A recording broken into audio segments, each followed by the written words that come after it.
All right. I'm going to call the Monday, February 23rd, 2026. Recording in progress. Norton Conservation Commission meeting to order. Members present. Dan, Mark. Who else is here? And Joe. And we're missing Courtney and Julian. Courtney just logged in. Okay. Wait for a minute.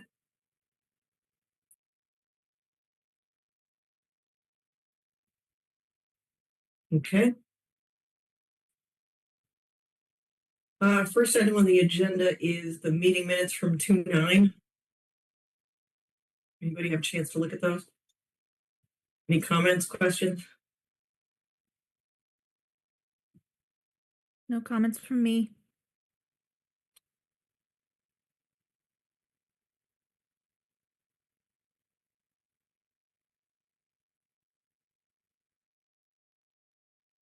Anybody? Anybody out there? Anybody alive? Let's get through this. Come on, you know me. I run a tight ship. Let's go. I'll make a motion to approve the meeting minutes as written for the 2/9 meeting. Motion by Mark, second by Courtney. Dan? Aye. Mark? Aye. Courtney? Aye. Joe? Where's Joe? Did we lose Joe? Where's Joe? He's here but muted. Oh, there he is. Joe, there's a motion on the floor. It was for meeting minute approval. Severe connection issues. If you hear me, yes. Yes. Yes. Okay, that was an aye. Take it as an aye. Okay. So the 2/9 meeting minutes are accepted. Next on the agenda is violations for 181 West Main Street. No updates to report for that one. Okay. Next one is violation for 292 West Main Street. So that's a new one that I issued I think it was last Friday or last Thursday. Looks like they expanded their parking lot downtown, a pub off of West Main Street. So I talked to the owner, had a nice phone conversation. He seemed very open to, he didn't know what he was doing, and obviously he made a mistake, willing to make whatever needs to fix the situation, but that's not going to happen until all this snow is gone. So it's going to be a while. Okay, but they know what they need to do? They know what they're going to have to do, yes. Okay. So next item is if there are any requests for continuations, do we have any tonight? We had a few. Megan, do you want to just go over those real quick? The only one I know about in advance was the 89 North Washington Street, ANRAD. And that was continued last week, correct? Yep. Yeah. And then other than that, I don't know off the top of my head. I don't have access to my email right now. Yeah, Okay. I didn't receive any requests for continuances as of in my email. So beyond so was the 89 North Washington already continued to March or to tonight? To March. To March. Oh, okay. So we don't have to vote on that one. Mm-mm. Okay. All right. Moving right along. Let's see. Okay. If there's anybody in the audience from the public that would like to speak on anything wetland related, you can raise your hand or unmute. Nope. All right, John, any department updates? Town hall will be closed today and tomorrow. So just a heads up. So if you pay your taxes or do any of that, you have to wait till Wednesday at least. Okay. Thank you. Okay, first continued public hearing is 250-119850 Clapp Street. Work for construction of 4-bedroom single-family home, replacement of a culvert, wetland crossing, and mitigation work.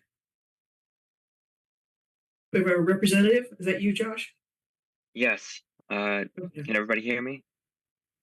Yeah. Perfect. Let me pull up plan.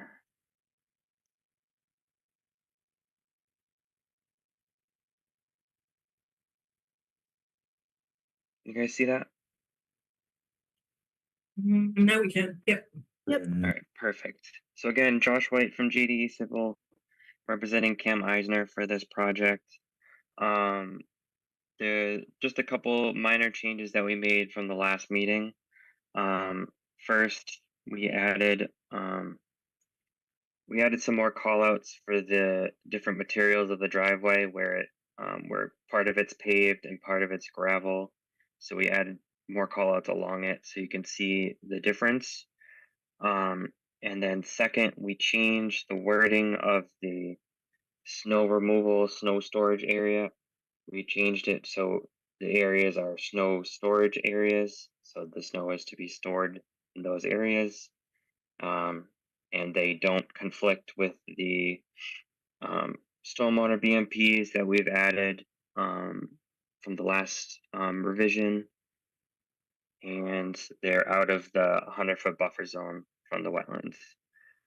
And one of the comments that you had, Lisa, at the last meeting was regarding runoff from the driveway, specifically the gravel portion.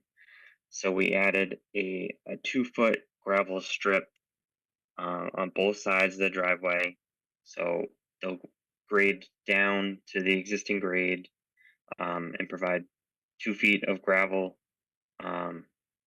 Gravel or riprap, we kind of left it up for a little bit of interpretation, but the idea is it's going to be larger stones, probably like 3 inches or so. And that would be along the entire length of the driveway. Let me see. And it would stop up here at the paved portion in front of the house. Okay. Did you call out a size for stone? I assume contractor's gonna be building off of these plans, so. Yes, and we here's the detail of the driveway. 3-inch dense grade crushed stone on the sides Okay. for about 2 feet or so. Okay. John, did you have any other comments on this? Not off the top of my head. Okay. Any commission members have any further comments on this? Nope. Okay. Hearing none. Anybody from the public have any comments for 50 Clap Street? Nope. Okay. This is popular. That said, I will entertain a motion to close the public hearing. So motioned. Motion by Courtney, Second. second by Mark. Roll call vote. Courtney and Mark, Aye. Aye. Dan and Joe, All right. Aye. and I'll vote aye. Okay. Thanks, Josh. Thank you. And just for clarification, will you guys draft up the order and issue it at the next meeting? Is that how this is going to work? You have that ready for the next one, John? I have it ready for this evening if they want. Ah, If you want to okay. entertain it. Okay. So we'll be voting on that at the end. Okay, perfect. Mhm. All right. Thank you. Thank you. So next up is 250-11990 East Hodges Street. Is anyone here on behalf of the applicant? Yes, good evening, everybody. Brian Dunn for the applicant with MBL Land Development and Permitting. Offices at 5 Bristol Drive in Southeastern Mass.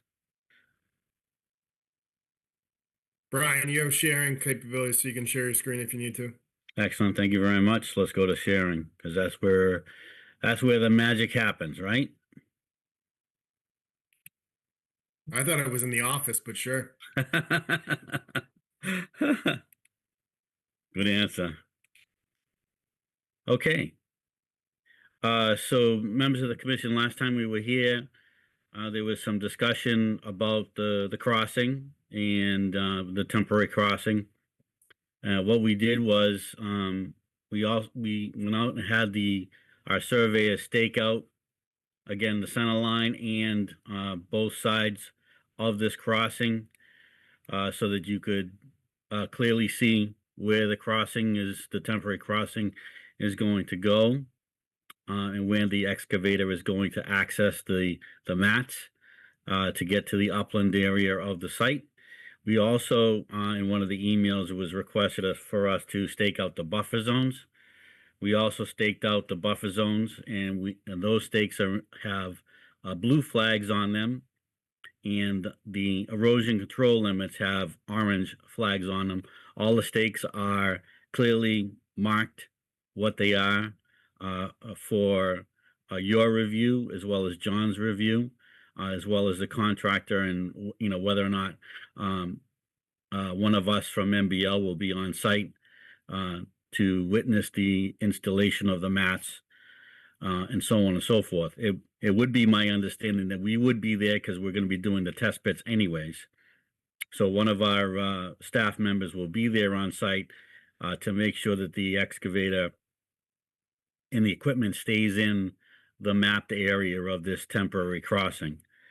Also requested during the last meeting was for us to show on the plan where storage area and equipment and swamp mats, some erosion controls would be placed during this time that we're accessing the site.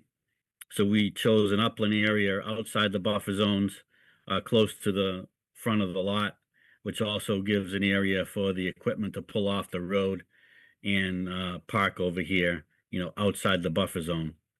We were also asked for a construction sequence. We've added that to the plan, some general construction notes, and then some notes on operation and maintenance and prevention. So, and then we also received an email from John through one of the commission members that we addressed through the owner's son, Charbel, who will ultimately be doing the work here for the temporary crossing. So we've emailed that information over to you based on Mr. Cavallo's questions through John.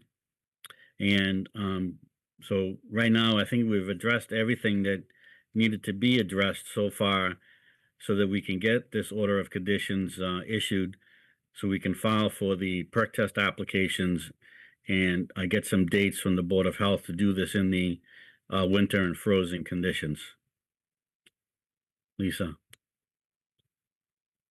So, John, are you all set with any of your comments or concerns? I'll let you guys make some more comments and concerns, and I'll fill in where you guys leave off. Okay, so I guess the first question is, Joe, would you like Brian to go over your list of comments and provide a response?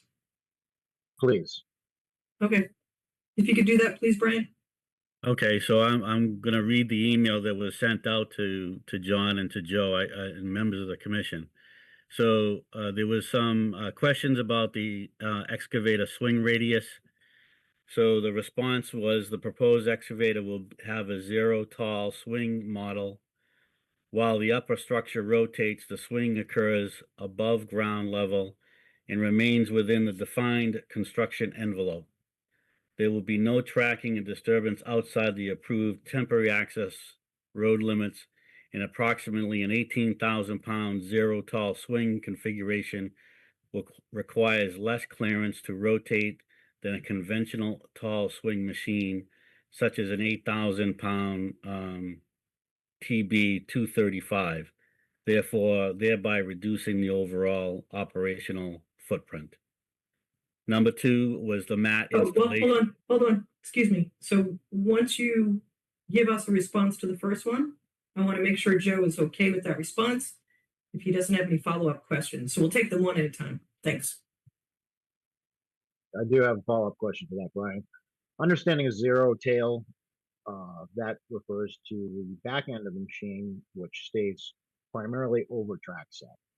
So if we're working on a 14-foot wide swamp mat and, let's say, right track is on the edge of the 14-foot swamp mat, and we rotate the center position of half of the distance of the width of the machine, and if our lower dipper stick is at dead zero or in the carriage, what is the swing radius from the bucket while holding the mat at a height of over 7 foot? What is that radius? Okay, so we're really getting into construction means and methods, which is really Correct. not our engineering forte. So, I need to make sure that you're staying within my 15-foot envelope. no, I understand, and that's the intent of our design, for them to stay within this limit.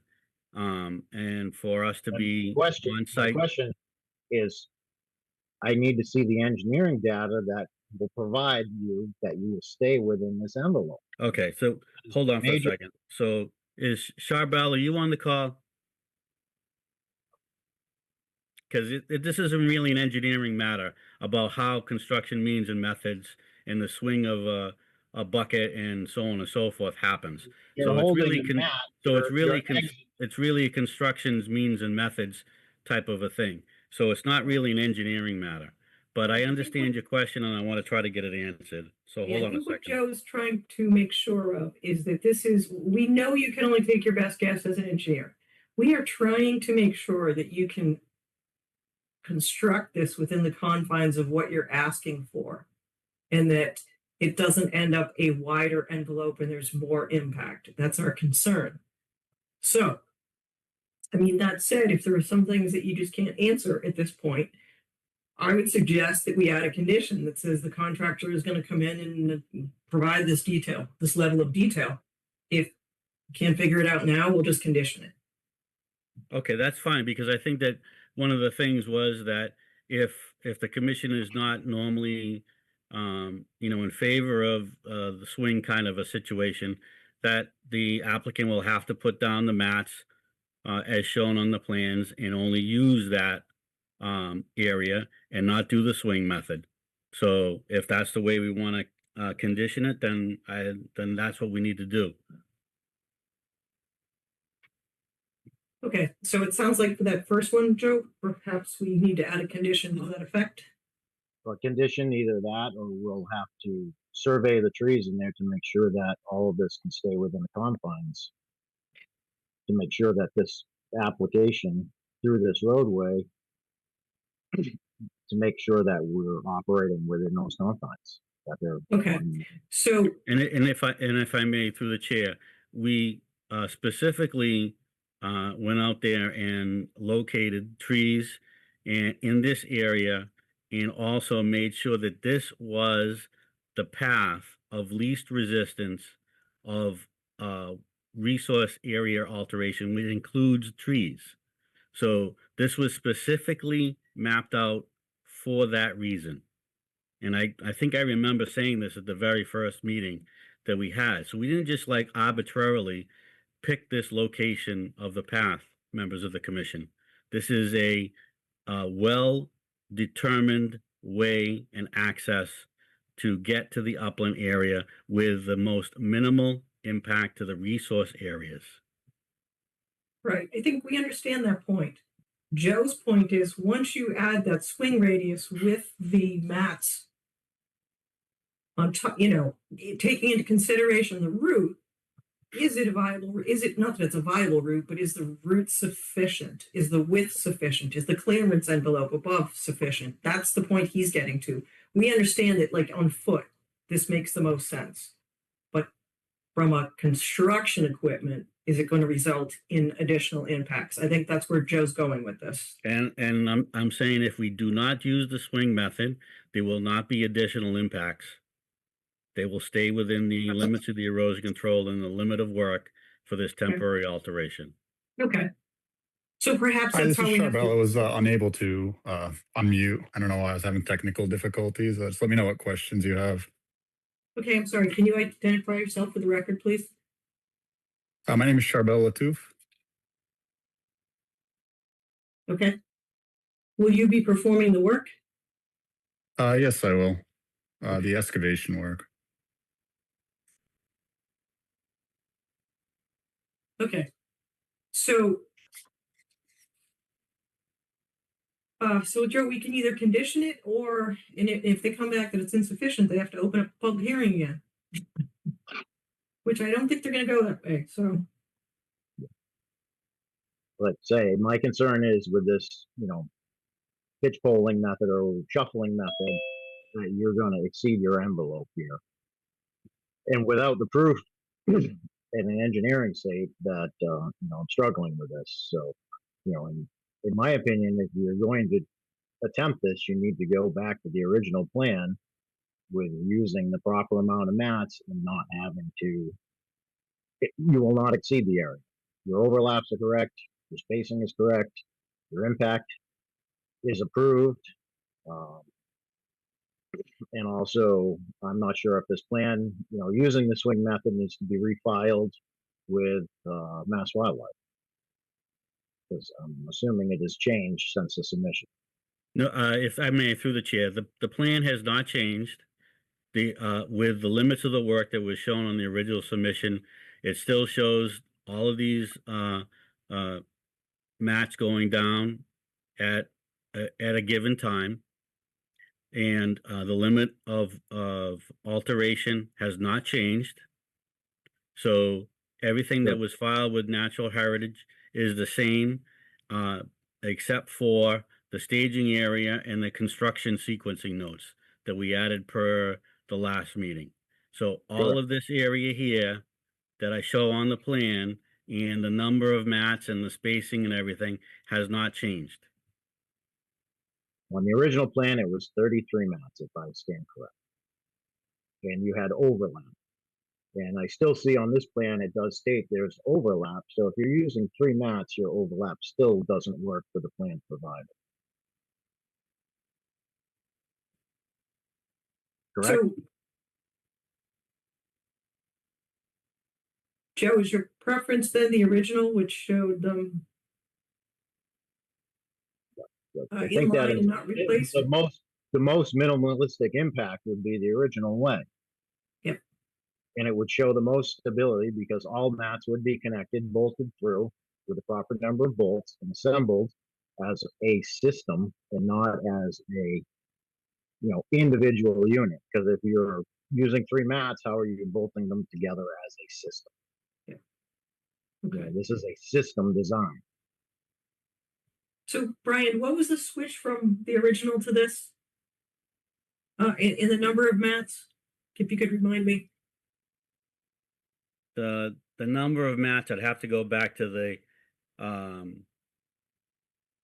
original plan. So hold on a second. Okay.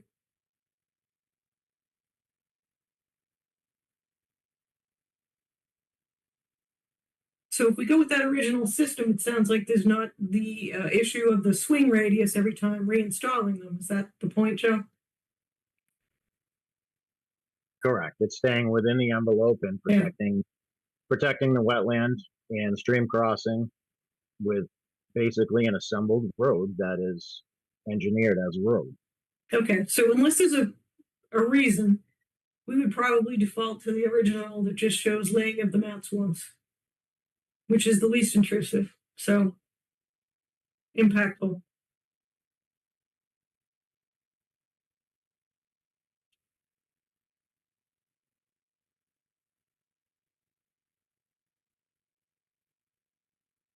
So the original plans had 33 mats.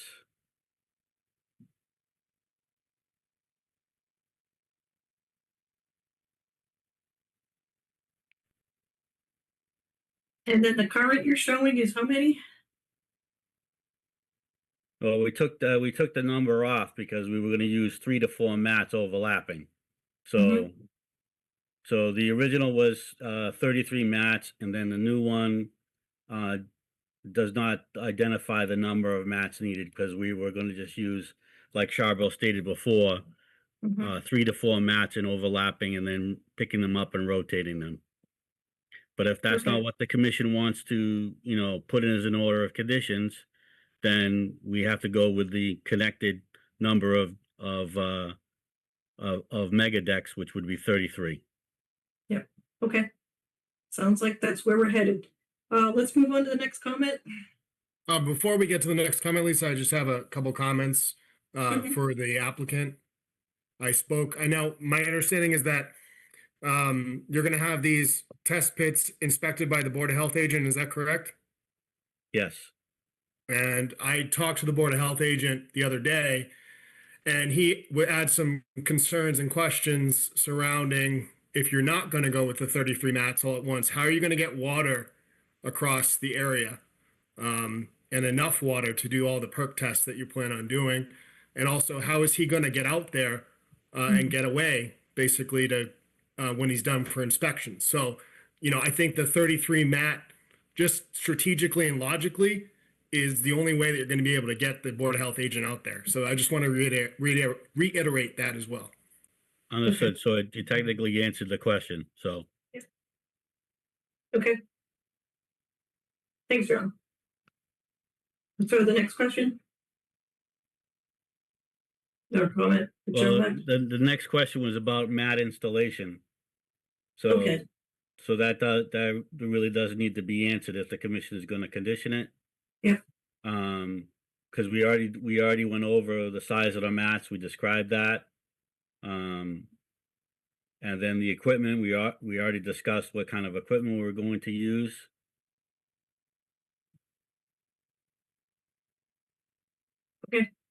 Was that it? Yes, that was just really 3 questions that were asked Okay.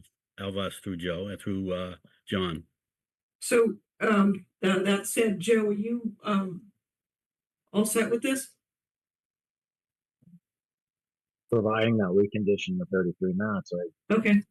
that this is the most Yep. responsible way to do this under the proper conditions of, frozen ground and Yeah, and based on the Board of Health agent's comments, so, based on the Board of Health companies. Yep. okay. Any other commission members have, any comments on this? If not, any members of the public have any comments on this? Nope. And John, you're all set? I am all set as of right now. I just want to reiterate that concerns from the Board of Health agent. That's it. Okay, And well, I if think I- we can if I- add that as a condition. Perfect. And through the chair, is it possible to also have a vote for the order of conditions this evening? So that we can move forward with submitting our applications with the Board of Health as soon as possible? We're gonna close tonight, probably, right? We're gonna close the hearing.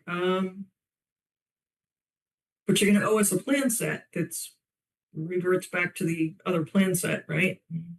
So I think the order conditions will be ready at the next hearing, John? I think that that should be fine. I'll have an order of conditions drafted up, and if the applicant wants to move forward with coordinating an inspection with the Board of Health agent, it's probably in his best interest to do so now because he's pretty backed up.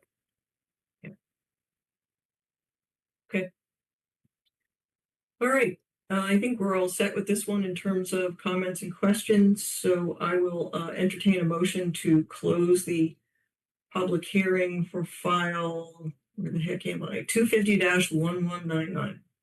So moved. Second. Motion by Mark, second by Joe.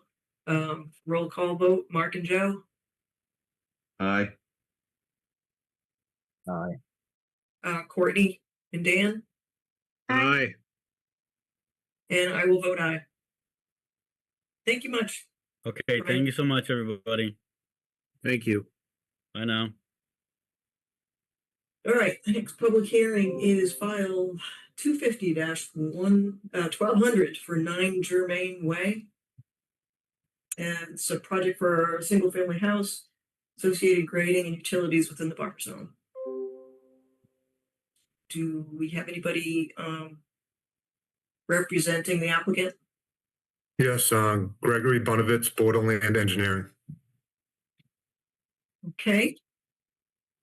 You want to share screen? Greg, Sure. you have the ability to share your screen. Okay.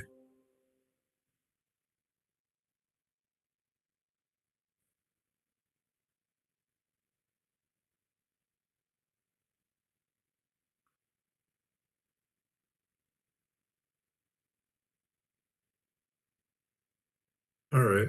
Does everyone see that? Yes. Okay. 9 Germain Way, made some revisions on the plan, and we revised the legend to show the proposed tree line. And we're showing that proposed tree line. We revised the silt sock line detail.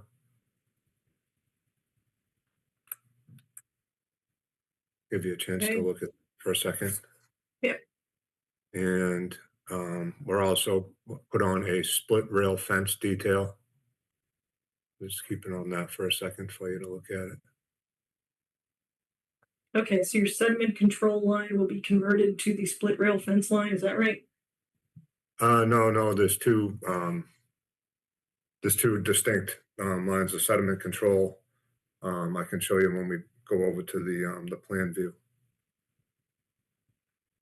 This is all set.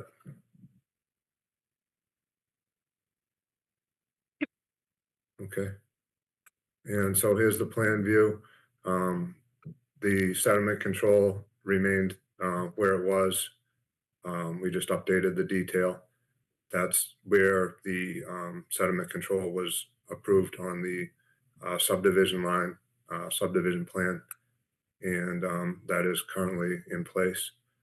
And the split rail fence is proposed right adjacent to it, and then goes along the tree line up to the 100-foot buffer on this side, and goes past the 100-foot buffer on this side. And Okay, that was the changes that we made. okay. John, are you all set with this?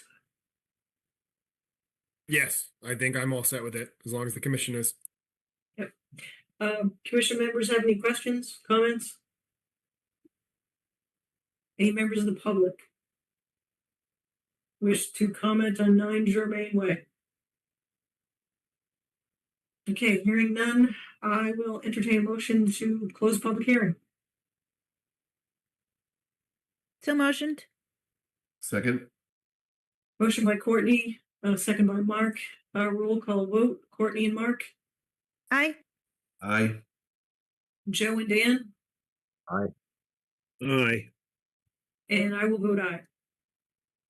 Okay, that does it for 9 Germain Way. Greg, I assume you're up for the next one as well. Yes.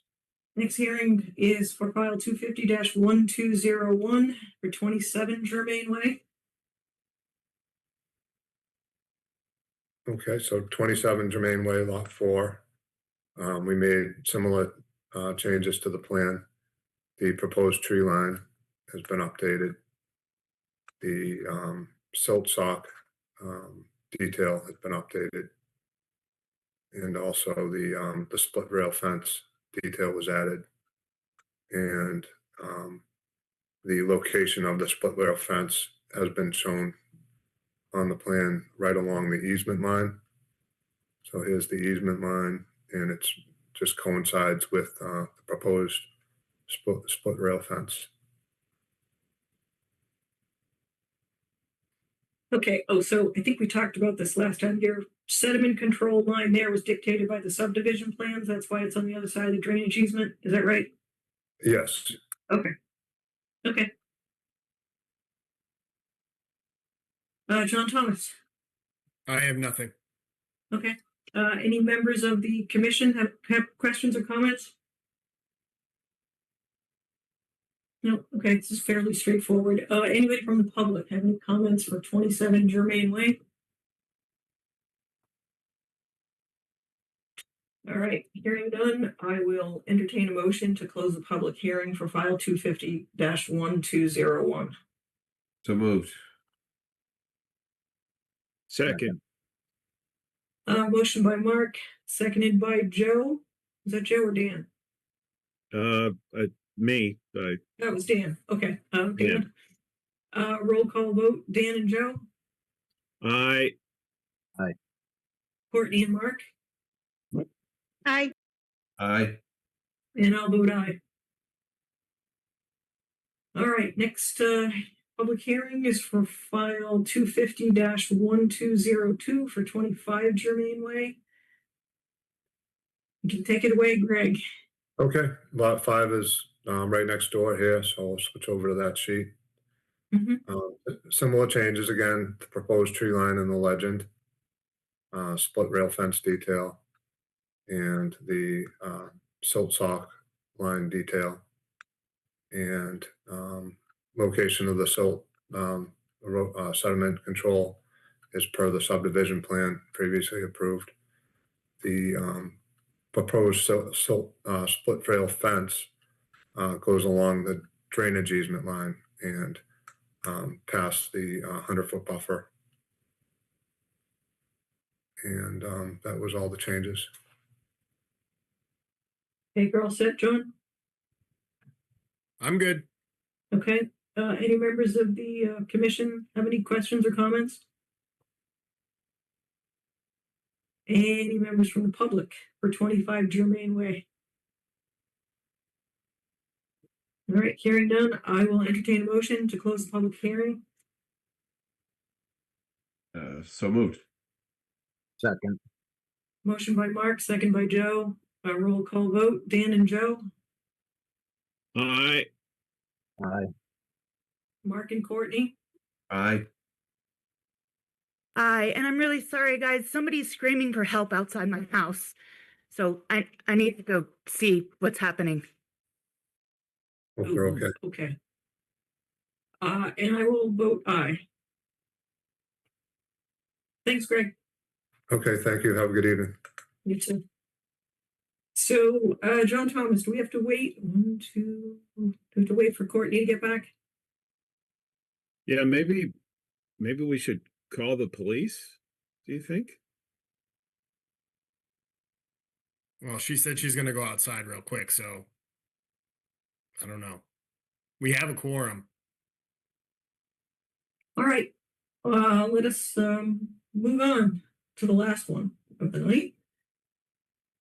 But the most exciting. You ready? You ready, Claire? Where's Claire? I'm ready. Claire Hogebone with LEC here. And I apologize. My camera decided to stop working. All right, so this is the continued public hearing for file 250-1203, 0 Pine Street, Wheaton Estates, for construction of a residential subdivision, including 2 paved roadways within a BBW, grading, site development within the 100-foot buffer zone. So Claire, if you want to, you can share screen though still, right? You just can't. I hope so. I will give it a shot. Okay. See, share screen. Oop.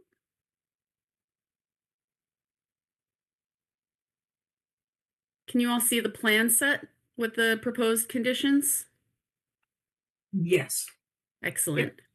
And I went ahead and color coded some of the wetland boundaries and some of the buffers since we had that discussion at the last meeting. Just wanted to get ahead of that. But so ultimately, since the last meeting in February, on February 9th, we provided supplemental information to respond to some of the comments brought up at the meeting that weren't entirely resolved at the meeting.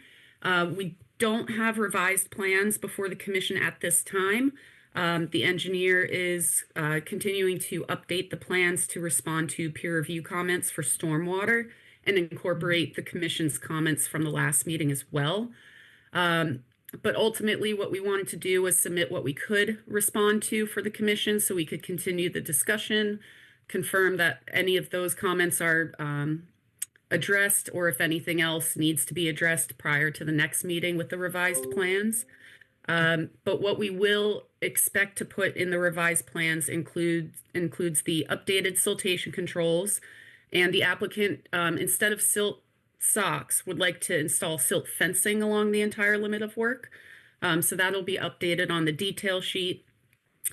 And the construction entrance and exit will be identified. However, the engineer informed me the planning board had asked him to evaluate what the project would look like with just one entrance off of Pine Street. So he's looking into that, and he just didn't want us to put something on the plans for the commission in case the planning board ended up going with recommending one entrance, but we'll inform you what the result is there. And if it is going to stay with two entrances off of Pine Street, we'll certainly have one designated and one designated entrance and exit off of that. And we'll include some more detail of the erosion controls at each of the crossings. I remember that was a comment brought up with the constructability of the crossings and where the siltation controls will be going. I believe that detail's on here, but it might need to be fine-tuned. I spoke with the applicant, who will also be the contractor, and he indicated he would have the machinery in the limit of work, so essentially in the footprint of the crossings, and it would maneuver to import either on-site fill material or import fill from off-site to construct the crossing. So he's not anticipating any temporary impacts that need to go beyond what the limit of work shows, or essentially the limit of grading. And I believe that covers what we'd expect on the plans. Is there anything, before I go on to what we did respond to, that I missed that the commission members would like to see in revised plans?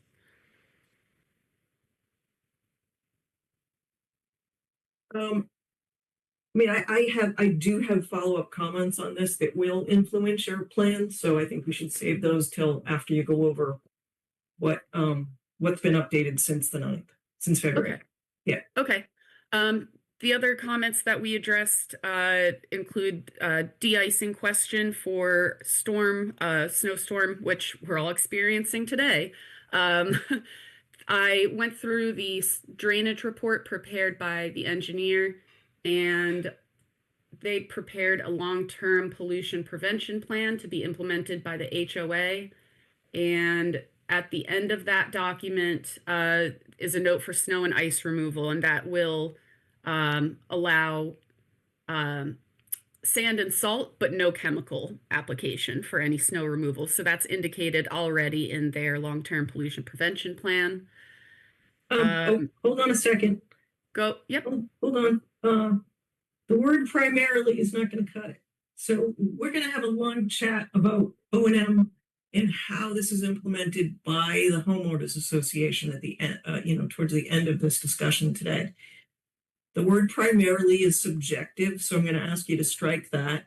We're going to be scrutinizing every entry on this O&M to make sure it's practical, to make sure it's succinct, and to make sure it's something that the homeowners association will be able to easily implement. We'll put it that way. So in my view, this needs to be bulletproof. So I'm going to ask the engineer to look this over. And I don't want to see words like primarily. Doesn't give good direction. That's discretionary. So we really need some clear directives on this, because you have to remember, it's not going to be the town. It's going to be a third party, and it's going to be privately owned, and they're going to be homeowners and a homeowners association trying to navigate this, figure out what it means, and implement it. So we need this to be really clear. Okay. Okay. Understood. Okay. Going on to the next comment, the request for a vernal pool survey, the applicant agrees to that. So we're open to that as a special condition in the order of conditions to conduct that in the 2026 spring hydro period and provide documentation if it is certifiable of the Heritage Hub submittal to the commission for your records. Mm-hmm. There's a question about the sewer main connection in Pine Street. My understanding is that the connection would come off of this eastern entrance and continue east on Pine Street to connect to Germain Way, where the terminus of that sewer line is being installed. The applicant, to my knowledge, has not submitted other applications to the town. He would need other approvals and reviews from the town from different departments. My understanding is that's not before any of the town departments at this time, but it's understood that that work would occur within buffer zone to presumably bordering vegetated wetlands and bank. So when that comes to fruition, the applicant would submit a notice of intent or an RDA, whichever is appropriate to the commission's review before starting any of that work within Pine Street for the connection. Okay, we need to stop and talk about that for a second. So now we're talking about segmentation. So the sewer line would not be put in yet for this project, correct? The sewer It's line solely to serve this project. that's my understanding. Okay. You're gonna have to come in, maybe amend the notice of intent, because if you have impacts associated with this development, and then you start saying, oh, we're gonna separate the sewer out, and we're gonna permit that separately, now we're talking about segmentation. So I would ask you to amend this order of conditions to include the sewer work so that you have a single and complete project with one number. Is that something that the commission would be open to having as a special condition, essentially stating that, you know, when the applicant wants to permit the Pine Street sewer, that it would be allowable under an amended order? It wouldn't increase any wetland resource area impacts, to my understanding. Well, we don't know that yet. Probably it's Right. not, hasn't been flagged, it hasn't been located, so in my mind, you have to request an amended order of conditions and add that plan set. I don't know how many sheets it's gonna be to the next, tying into the next subdivision, but We might not be able to amend the order, this current one, because it just covers these parcels. So if their connection needs to be on a separate parcel, then it would have to be a separate permit. 'Cause it would be a different a limit of work.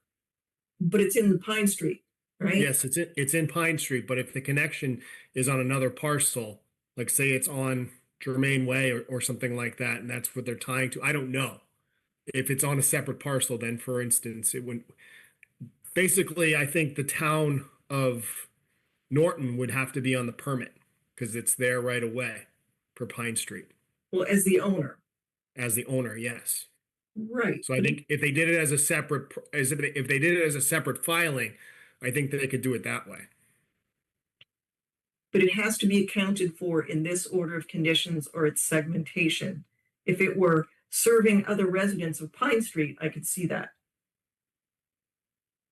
In my view, this is part of the project. This project is a no-go without that sewer. So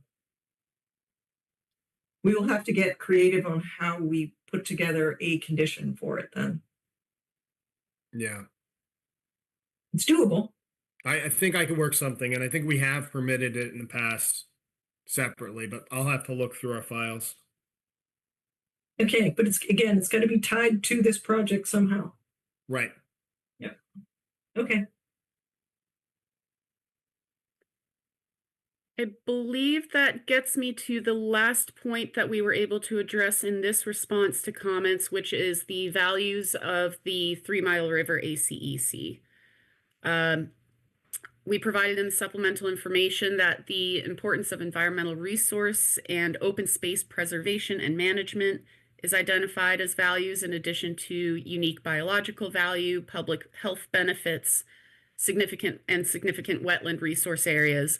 So as we note in the supplemental information and within the original notice of intent document, we're not expecting the project to result in adverse impacts to those values through the minimization of bordering vegetated wetland impacts, increasing the BVW on site by 64%.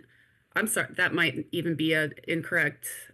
No, I'm sorry, that is because it's a 1 to 1.6 for ratio of replication for the area lost. So we are increasing the size of wetlands on the site and in the ACEC as a result.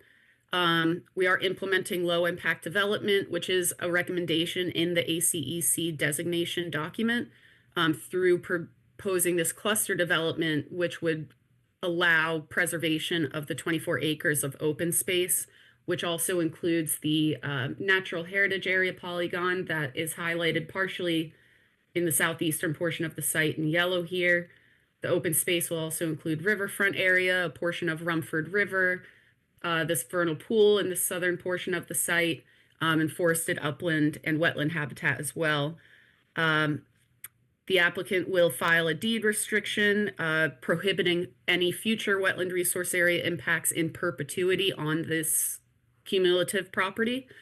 So no future impacts would occur in accordance with that deed restriction. And the ACEC designation document identified a potential threat to public health might occur through inappropriate development. And in that case, the project is going to maintain water quality both through implementation or through construction and after construction. During construction, the implementation of the sediment controls will prevent any erosion or sedimentation beyond the limit of work. And following construction, the proposed stormwater management system will also prevent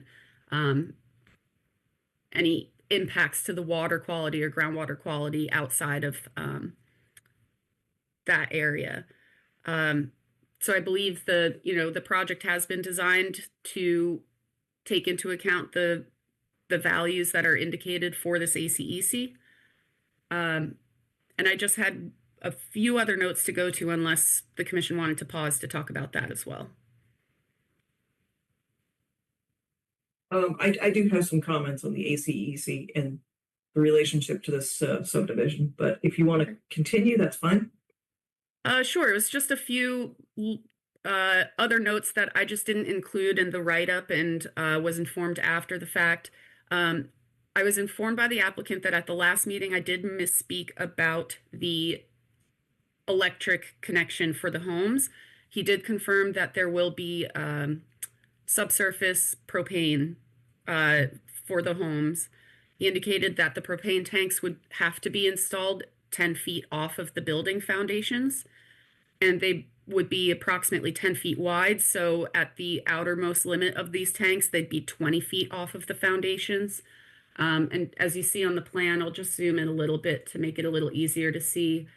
We do have, I believe it's 10 of the 21 house lots have dwellings shown in the buffer zone. Again, these 10 lots will be permitted individually with the commission, and the layouts might change, but for the most part, the dwellings are certainly outside of the 25-foot buffer, and most of them are outside or close to the 50-foot buffer. The only house that I believe is skirting more in the edge of the 50-foot is here to the right, and then there's one that has a corner in the 50-foot. So presumably the propane tanks with these 10 dwellings would still be able to have a decent distance off of the wetland boundary. So that covers it for me. I'm happy to continue conversation and questions from the commission. Claire, it's John. Just could you provide us a list of the lots that are going to be coming in for a notice of intent in the future? That way I can list them in any sort of potential order. Yes, that is a great suggestion. Thank Okay, you. Thank you. So I'll open it up to questions and comments by commission members. I have a couple Joe? here. Yep. I have a couple here. As pertains to the LID standards, I see this, this is a virgin site, and it seems like we're treating all the stormwater in, a typical way, and all the sheet flow in a typical way. I mean, there doesn't seem to be any natural infiltration systems here, or water gardens, or anything to deal with any sheet flow. It seems very, not as responsible as it could be, considering the sensitive area and the water tables, a lot of the hydrology in the site. Right. Yeah, And Oh, I apologize. When I was speaking to the LID or low impact development, I was speaking more towards how the ACEC document was suggesting it with respect to consolidating development and not so much the stormwater management. So that might be on me of sort of misinterpreting or misrepresenting the LID. Okay. No, I think the cluster development is one component of LID, but the second part of that, to Joe's point, is, you know, concentrating runoff and infiltrating it in a single location where we're trying to get away from that. And is there any, you know, going through the whole LID criteria for stormwater, is there any opportunity for rain gardens, for swales, for things like that, which should be explored for this site?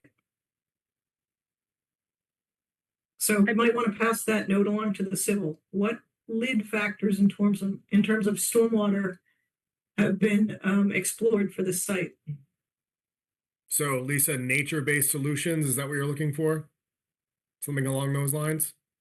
Yeah, the typical LID features, which are rain gardens, more infiltration spread out among, you know, within the site instead of concentrating it in a single location. It's the premise of LID. Is, you know, today every square inch of this property is allowed to, you know, infiltrate through rainwater. Now we're collecting it and we're putting it into 3 discrete locations, which does not exactly, you know, promote additional runoff to the aquifer. And that's the whole purpose of LID. So I would ask the civil what they did, I mean, to address the LID in terms of stormwater compliance. I'll pass that message along, and the stormwater has already gone through one round of review with the peer reviewer that's reviewing on behalf of the planning board and the commission. So I'll look into that to see if that's even a comment that they brought up, and if that's already been addressed, and if not, we can certainly provide a response to the commission. Okay, this is John, is this in our drinking water aquifer? Oh, I'd have to take a look at, I'd have to take a look at Mass Mapper again, Okay, but I think it is. Claire, do you know the answer to that? Because I think the ACEC was nominated for because of the drinking water and because of habitat, wildlife habitat. Yeah, I'm just scrolling up here. This is the existing conditions sheet, the first sheet of the plan set. We are in the Zone 2 wellhead protection area for a majority of the site. This is the boundary of it, and it's excluding this northwestern corner, but it includes the rest of the site. Yep. And in the southeastern portion of the property, which actually none of the work is proposed, is the interim protection, wellhead protection area. Beyond that, I'm not certain. What was it again you were asking for the drinking water supply? Yeah, I mean, it's in the you just said it's in that Zone 2 up in that left, or Zone 1. So even more important question for the civil is how are you dealing with, you know, increased infiltration? And again, not putting it into 1 or 2 discrete locations, because you want to maintain that infiltration throughout the site as much as possible.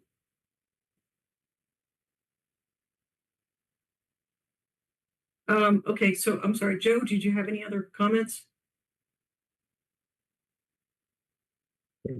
It was just the hydrology questions that matched out with that, just to make sure we were balancing things out. Okay. Any other questions or comments by commission members?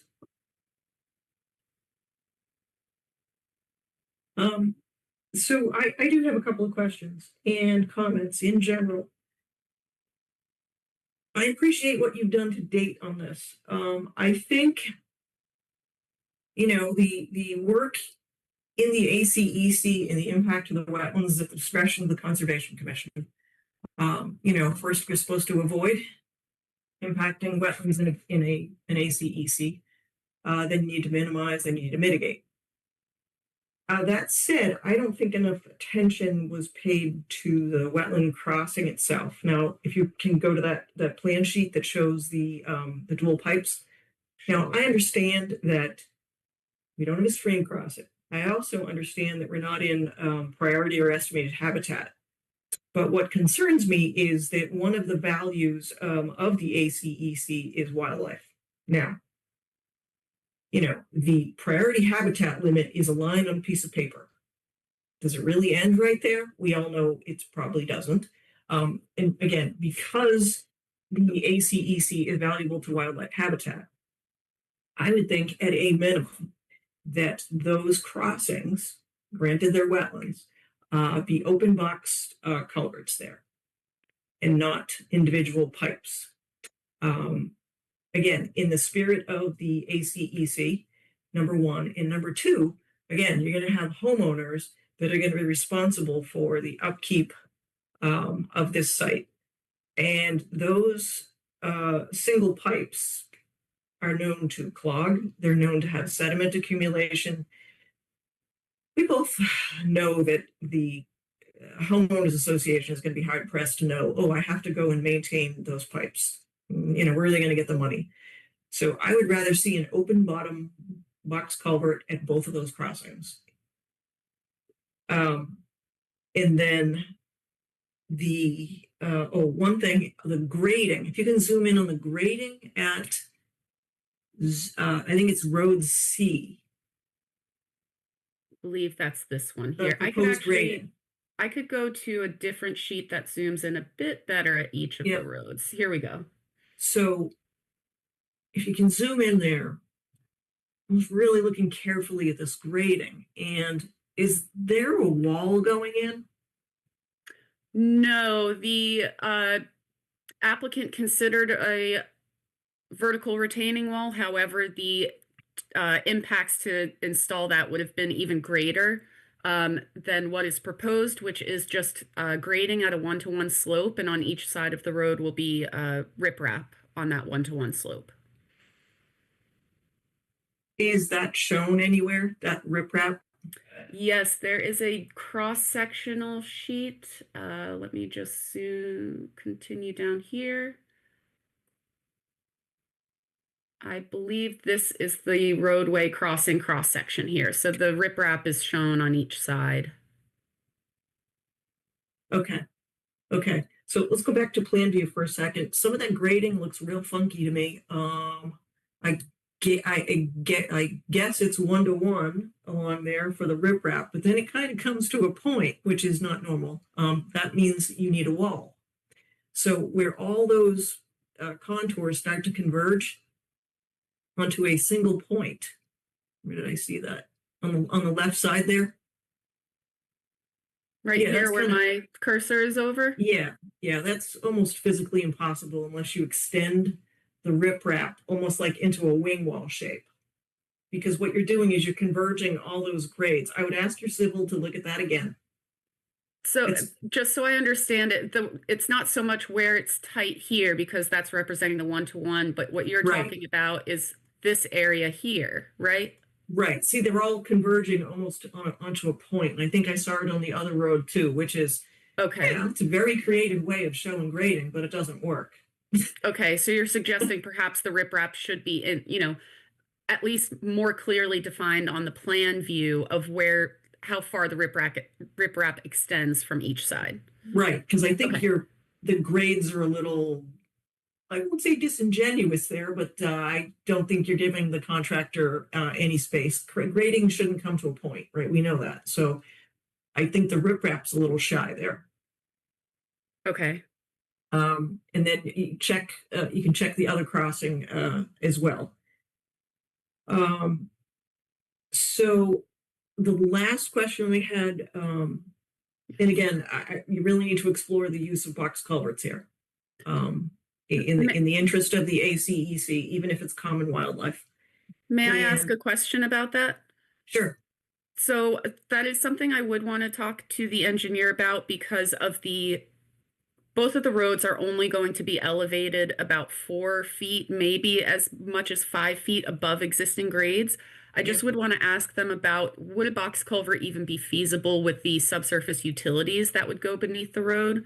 And if they aren't, is there an alternative that the commission would request, if it's not box culverts, is it larger diameter culverts? Or if we can't make the box culverts work, then would the two 24-inch diameter culverts be sufficient? Well, I mean, if if it's a shallow, and you don't have a lot of cover over it, I would say it's worse to have the 24s, right? Better to have the box culvert because it's concrete.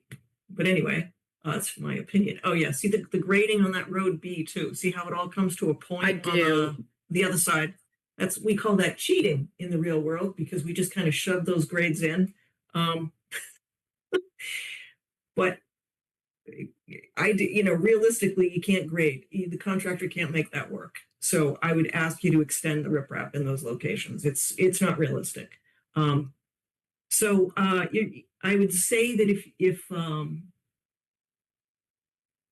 if you can't, you're going to have to try to come up with a modified design for that crossing, and I hope it's open bottom to facilitate wildlife passage. Okay, we'll look into it. I'll connect with the engineer and see if it's feasible. Okay, or something similar that's open box.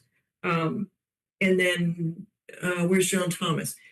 Are you showing any split rail fences on each of these lots that are in jurisdiction so that there's no encroachment? Yes, we are. I just want to zoom back down to the cross-section view. Mm-hmm. So on each side, there's timber post guardrails on the wetland crossings. Oh, no, I'm sorry. At each house lot, the split rail fence. Oh, Yeah. That is a good question. I don't believe that's detailed on this plan in particular. I can look into that. It might be up to the contractor when they are selected for the house construction. Well, we would want you to show it on each lot. Oh, I see. So you're not coming in, but this is for each lot as well, right? We're approving the 10 lots that are in jurisdiction, correct? Yes, and I believe, that's certainly something we'd be open to, whether it's adding it to the plan or identifying that it's something that would need to be provided to the commission for any of the split rail fencing layouts before it's constructed. We typically ask for it on the plan set, though. Yeah, so I think what we've been doing for the other ones across the street is separately when they come in for a single notice of intent, we've been requesting the visual barrier on those projects specifically. So the 10 lots that come in the future for notice of intent applications, we're going to be requesting a visual barrier. The applicant, I think, is aware of that, correct? Yes, that's correct. Oh, okay. I'm sorry. I thought that the lots that were in the houses that were in jurisdiction, they were asking for permission from tonight. No, they're going to come in separately for individual notice of intents. Is that stated anywhere? Yes, that's in our notice of intent narrative. We indicated that this request is to approve the subdivision, roadway, grading, stormwater management, and the house lots are depicted, or the development of the house lots and grading is depicted for each individual lot for the purposes of justifying the stormwater design. But Right. the individual house construction will be permitted separately. We do note that in the notice of intent narrative. Okay, so the narrative is not enough. I don't want a contractor looking at this set of plans, specking out all these houses. So I want in big bold letters somewhere, right on the plan set, that no house lots, any house lots within the 100-foot buffer zone are not part of this approval or application, however you want to word it. So it's really clear. Contractor doesn't always read the notice of intent, but they do read the plans. I So intend on everything putting in- that in the order too, by the way, just so we're Yep. clear, Lisa. Okay. So it should go on the plans, because I look at this plan set, I would have only put the houses on the stormwater set. I look at this set of plans and it looks like we're approving house lots too. There's no distinction in the plan set. So you need to make that distinction really clear. Understood. Okay. Any other comments, John or anybody on the commission? I'm all set for right now. I know we're not going to be rendering a decision this evening, so I know they have a lot of revisions they need to make. So once we're fine tuned, I'll have some more comments then. All right, what was the gist of the stormwater comments, John? Well, my understanding is that they had to make some adjustments. Pat Brennan from Great. PGB gave some responses, and I don't want to go into detail because it was quite a list. But what Was I it will quality, say, quantity, what was it, both? it was a little bit of both, and Okay. the engineer is working on getting those refinements done so that way they can be on the next agenda. Okay. All right, great. I have one quick one, Lisa. The silt fence versus the sock, especially where the environmental sensitivity is in the site.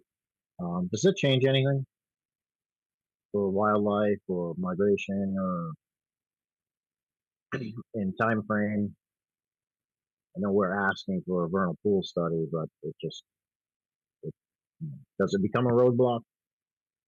It does become a roadblock, and that is also one of my comments would be for when they plan on constructing and facilitating development out here, when they plan on doing all the work. I would make a strong recommendation to wait till vernal pool season is over, so that way it doesn't become an issue. But obviously that's something that the applicant needs to advise us on when they plan on doing construction. But we first need to decide once the permit is rendered. So, it's just an end of kind of discussion that we'd have with the applicant.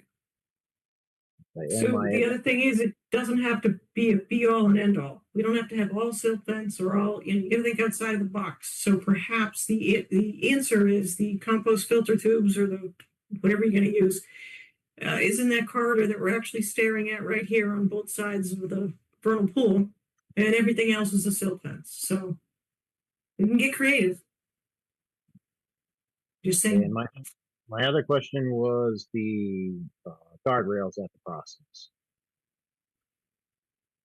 Is there a more permanent, I understand, we see this in town, where they're constructed of wood like this, they just don't seem to be lasting as long as they used to. And that means that we're back into these sensitive areas again. I'm just asking if there's another or an alternative that we can look at that's more permanent, especially where this is a sensitive site and it would minimize future impact. It's just a question. So Claire, if you could ask the civil to look into alternatives for that. I will look into that. I'll ask the civil to look into that. I'm just curious to get their feedback on whether metal guardrails are not preferred because they would require footings to be installed that could increase wetland impacts to install them. But I am not the expert, so I would love to chat with them first before giving the commission an answer on that. Okay. Thank you. So, John, I'm going to ask you at some point to start looking at Red Mill Village, the order of conditions for that, because we are going to be, I'm going to be diligent about putting in conditions here that because a homeowners association has to execute this. And I think we should also consider having the O&M attached to the order of conditions. I think it should go on every deed for every purchase so that the homeowners, everybody that is there understands what the expectation is. And then perhaps when the developer hands it over to the association and or the management company, that the one of those entities has to come before the commission so they understand what they're taking ownership of. So. Understood. I will pull the Red Mill order conditions. I think that was back in 2018 or sometime around then. But I'll pull it and see what I can get and put it up so that way people can review it prior to the next meeting. And then also if you could scrub the O&M plan for I'll say wishy-washy words so that it's understood. Again, it's going to be implemented by Joe Q Public. they have to understand what the obligation is. So it Yeah. needs to be clearly written.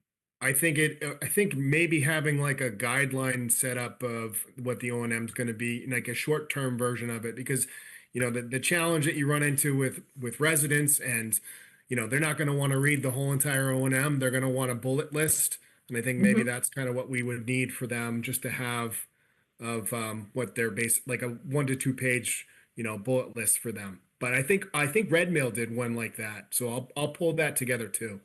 Okay, but I mean, in addition to this, where they know what their obligation is in terms of inspections and maintenance, that's the given that will be attached. But then maybe just the summary for them. Yeah, I think having an abstract version would definitely help. Okay. And if they need to look at in more detail, they can refer to the larger document. Yeah. Okay. If we can append this to the order, I think we need to. So. All right, I'm gonna take Okay. notes on that one. Are there any further Can I questions? just get a better understanding of that? So are you asking for the applicant's team to prepare something that's more digestible for this plan, or I just want to clarify if there's a request for us to provide Yeah, so for something. the record, we're going to do two things. We're going to look at this and we're going to scrub it for, is this conducive to Joe Q Public implementing this? At the same time, I would ask that your civil go through this and remove words like primarily and be more succinct. So it's going to be a two-step process. Okay, understood. So you do your homework and we'll do ours, and we'll come together and maybe have a comprehensive O&M or execution by a regular homeowner. Okay. All right. So if I know we have to continue this public hearing, Claire has a list, and we're waiting for the stormwater peer review to complete.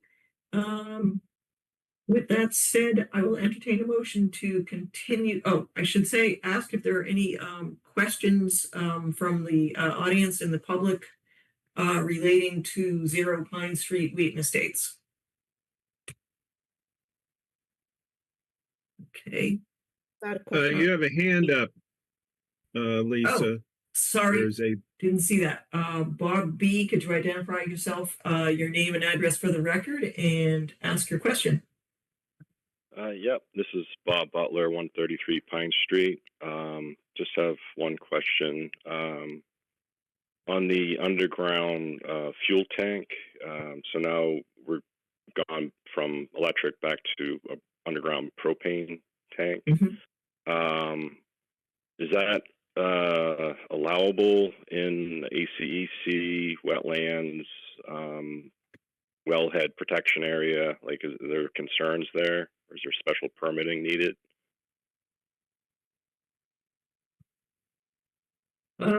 That's a good question. Claire, do you want to take that? Are there provisions? Do you have to have secondary containment for propane? I don't know a lot about propane.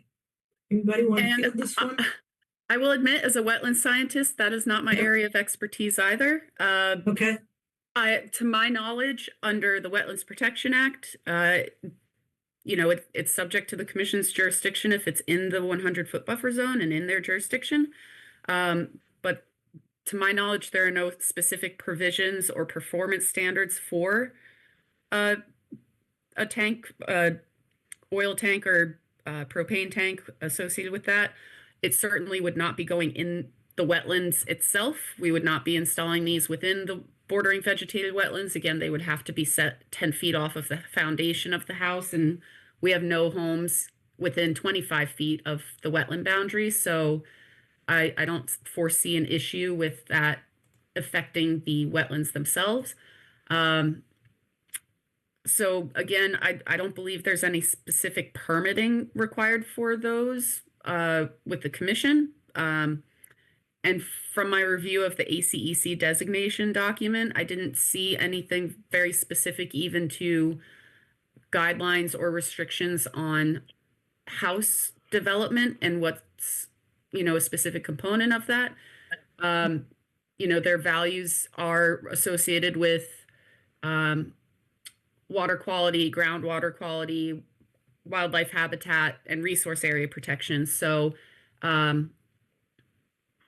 proposing these tanks out as far from wetlands as possible certainly is a mitigation effort to ensure the protection of resource areas within the site. And I could certainly look into more information from the applicant and with respect to what are the potential risks, if any, if there's a failure, and what would that look like, and if there are any considerations to ensuring something like that doesn't happen in this location.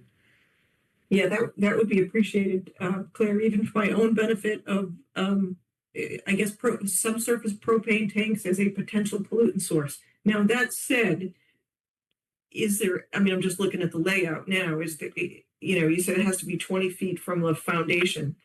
So I'm thinking that you may be able to locate those outside of the, can you look, I mean, first and foremost, you want to avoid. So can you locate those tanks outside of the buffer zone completely? And if not, can you locate them as far outside, from the edge of the wetland as possible? That's going to be, I guess, the exercise when you come in for the house lots. Yes, I agree with that. And just by the looks of it, we have the 100-foot buffer zone in the dashed sort of light orange line work.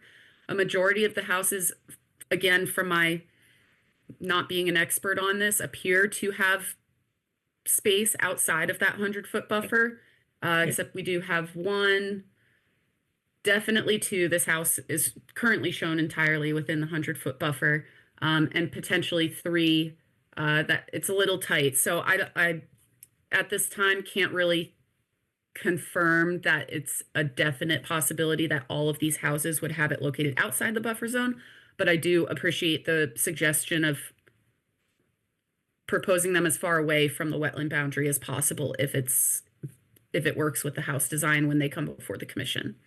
Okay, that makes sense. So Bob, did you have any follow-up to that? I just, just Googling it real quick, it says wetlands often have high water tables and saturated soils that accelerate tank corrosion and facilitate rapid pollutant spread.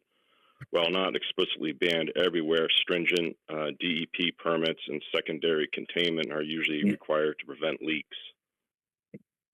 So any installation of a subsurface tank would have to meet the state standard. So, well, those aren't proposed as part of this project at the moment. So I would ask that when the applicant comes in, they give us a standard detail on those. So you gotta remember, Bob, sorry, the house lots are not proposed as part of this. Right now, we're just looking at the infrastructure, the roadways, the grading, the drainage, the crossings. So they're not asking for permission to install propane tanks at this time. But I will say that if and when you do come in for the house lots, that you provide that information, typical detail. And maybe it will go a long way to, maybe referencing a building code or a DEP code about the integrity of those tanks. Understood. Okay, thank you. Okay. Okay, are you all set, Bob? Yes, thank you. Okay. Thank you for participating. Lisa, I just want to let everybody know I'd returned and I did hear most of this one. Okay, is your neighbor Yeah, okay? I was cut out as well for a while there, so sorry about that. He made Best it we back. can, best we can do under the circumstances with the weather out there. Okay, I am looking for a motion to continue the public hearing for file 250-12034 for Wheaton Estates. So moved. So moved. Who beat who? I think Joe made the motion, Dan second. Roll call vote. Joe and Dan. Aye. Oh, did you say aye, Joe? I missed that. Okay. Courtney and Mark. Aye. Aye. And I will throw in an aye, and that is to continuation until the March 9th public hearing. Excellent. Thank you so much for your time, and hope everyone stays safe out there. Great. Thank you. Thank you. Thank you. All right, so the next is 250-1204, but we don't need to vote on that continuation because we already did, right? Is that March 9th as well? The next one, so I think it's the 23rd. Yes, it's the 23rd. No, March 9th. No, the one Right. after that. Yeah, March 23rd, sorry. Yep. What are the chances? Two months in a row, 9 and 23. Okay. So I was getting confused. All right, so there's no new public hearings, yay. Okay, we're on to the request for certificate of compliance for file 250-275, which, 275? Really? 26 Barrows Court. How old is that one? It's an old one. It's and, ancient.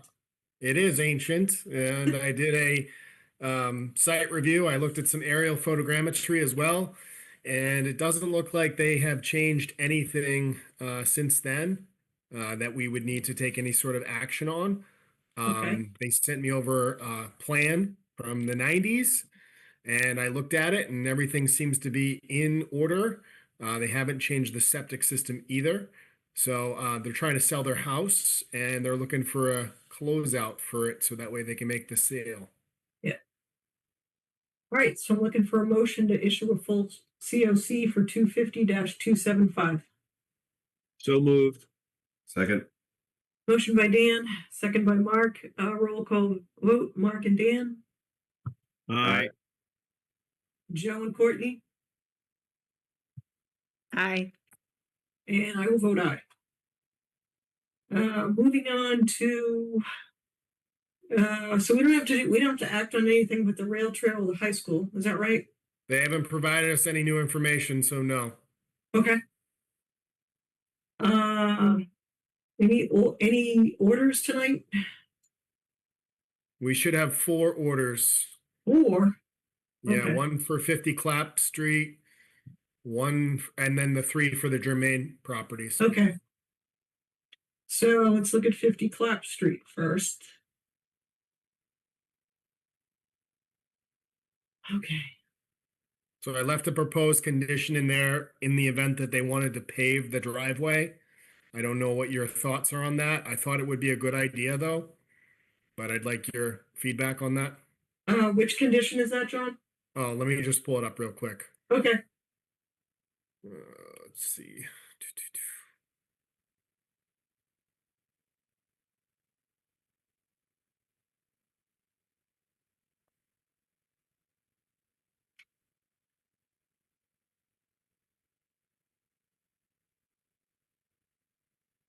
All right, let me just pull this up. Share. I see the language and I wholeheartedly approve it because that's what happened in my house. I ended up having to pave it because it was a mess. Right. So, Yeah. I took some time looking at this and I said, I'm like, what if they wanted to pave it in the future? Yeah. I don't want to have them to have to come back and file for a separate, notice of intent application to do that. So I Well, thought, yeah, that and the fact that the riprap is now in place to handle Right. either one. right. Yeah. So if they find out that the gravel road scenario isn't working out, in the Mhm. future and it's a mess during, snow operations, then for instance, they have the opportunity to pave the rest of it. Okay. Makes perfect sense to me. Does anybody have any questions or comments for the order of conditions? So I'll just remove that last sentence that's in yellow because we don't need to Yes. put that in there. Right, commission should discuss, yep. If everybody's in agreement that that makes sense.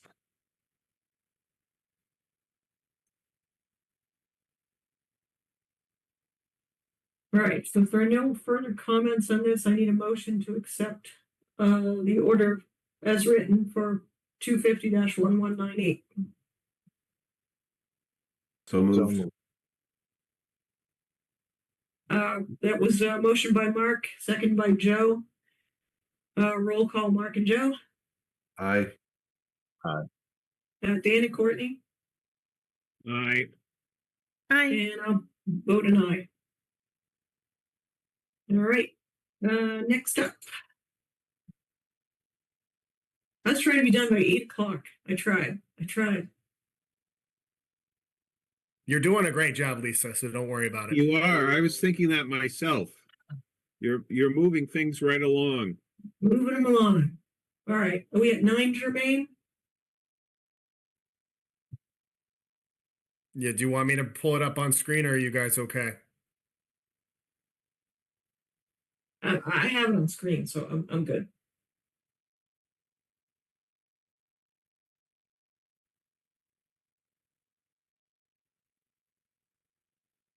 So they gave us the visual barrier, right? Should we take that one off?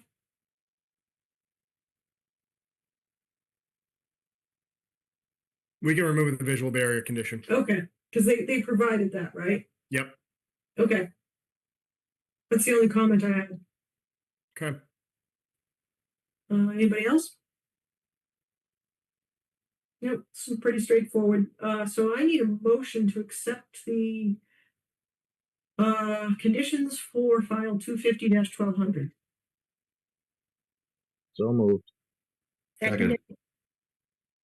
Motion by Joe. I think Courtney beat you for second. Look at that dog. You distracted me, John. Hold on. That was a motion from Joe, second by Courtney. Roll call vote. Mark and Dan, Aye. Joe and Courtney, Yes. and I will vote aye. All right, now I can focus. What is the dog's name? You better What's have the a dog's real name? Is it a full bulldog? Yeah, Brutus. she's an English bulldog. Her name's Zoe. She's an English bulldog. Wow, cool. All right, moving right along to 27 Germain Way. Because of course we can't go in order, so we go 25, 27, but that's okay. Again, so I think we need to take off the site plan showing visual barrier. Yeah, we're gonna take off all those. Okay. So basically authorize work for a new residential home. Okay, any comments, questions? If not, I will entertain a motion to issue the order of conditions for file 250-1201. So moved. Motion by Joe, second by Courtney. Once again, Dan and Mark, excuse me. Aye. Aye. Joe and Courtney, Aye. Aye. and I will vote aye. Okay. Next one is 27. No, 25. We just did 27. You try to screw me up here. 25 Germain Way, 250. We're gonna remove the visual barrier. Just letting you know. Okay. 1202. We're going to remove the visual barrier reference because it's already on the plan. And are there any other comments or questions? I need a motion. So moved. Me, Mark. Motion by Mark. Courtney, was that a second? Yep. Okay, second by Courtney. Roll call vote, Mark and Dan. Aye. Aye.